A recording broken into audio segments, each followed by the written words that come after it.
সুপ্রিয় দর্শক, হক গ্রিনওয়াল চ্যানেলে আপনারা জানাই স্বাগত। থাম্বনেল টাইটেল দেখে বুঝে গেছেন কোন গাছের ভিডিও করছি। এই যে বন্ধুরা, কলা গাছ আমি আপনাদের দেখিয়েছি ইতিপূর্বে যে ছাদ বাগানেও কলা চাষ করা যায়, এবং সেই অনেক কথা বলবো না, ছোট্ট একটা ভিডিও। কারণ হচ্ছে কলা হয়েছিল, এই দেখতেই পাচ্ছেন।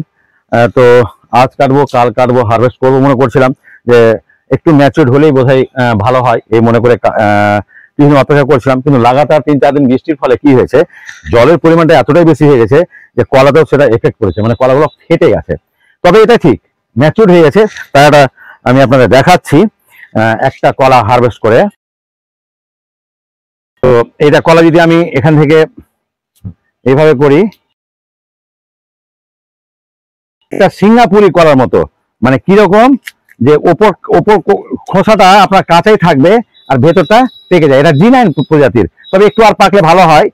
তো একটু শক্ত আছে, তারপরেও আমি এটা আপনার দেখাচ্ছি। একদম নরম হয়ে গেছে, এই যে খাওয়া যাচ্ছে। তাহলে বুঝতেই পারছেন এটা সিঙ্গাপুরি কলার মতো, খোসাটা আপনার সবুজই থাকবে আর এটা নরম হয়ে যায়, পেকে যায় আর কি। তো এই যে বন্ধুরা, এগুলো সব নরম হয়ে গেছে। এইটুকুই হয়েছিল এবার, আর এরপরে কিন্তু অনেকটাই করাবো, এটা আমি জানি। কারণ কেন এবার কম হয়েছে সেটা আমি বুঝতে পেরেছি। এবার প্রথম চাষ হয়ে যাওয়ার জন্য আসলে কলার গাছটা আমি অনেক ম্যাচিউর করার পর এখানে দিয়েছিলাম, সঙ্গে সঙ্গে অল্প সময়ের মধ্যে এটা চলে এসেছিল।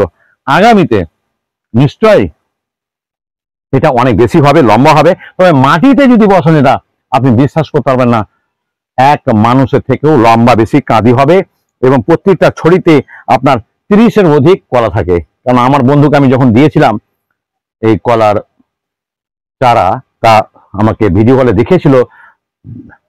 আমার বন্ধুর বাড়ি হচ্ছে, আপনাকে বলে দিচ্ছি আপনাদেরকে, চাঁচল, হাসান, মাহমুদুল হাসান নাম তার। তার নিশ্চয়ই ও একজন ইউটিউবার, তার ভিডিও দেখেছেন, তাকে বলবেন, সে বলে দেবে যে হ্যাঁ, ও আমার কাছ থেকে চারা নিয়ে গিয়ে কি কি বিশাল একটা মাটিতে একটা গাছ তৈরি হয়েছিল, এবং এত কলা হয়েছিল কল্পনার বাইরে। তো যাই হোক, ছাদ বাগানে করেছি, একটু কম হলেও ভালো হচ্ছে, এটাই বড় কথা ছাদ বাগানে। তো বন্ধুরা, আমি আগেই বলেছি আজকের ভিডিও বিশেষ কোনো তথ্য নিয়ে নয়, জাস্ট একটা হারভেস্ট করলাম ছাদ বাগানে কলা, এবং গাছের কলা পাকিয়ে নিয়েছিলাম, সেটা দেখানোর জন্যই আপনাদের সামনে এই উপস্থাপনা। তো বন্ধুরা, আগামীতে নতুন ভিডিও পেতে হলে যারা এখনো আমাকে সাবস্ক্রাইব করেননি, প্লিজ প্লিজ বলছি আমাকে সাবস্ক্রাইব করুন, এবং প্রতিদিন দুপুর 1টায় ভিডিও পেতে থাকুন। ধন্যবাদ।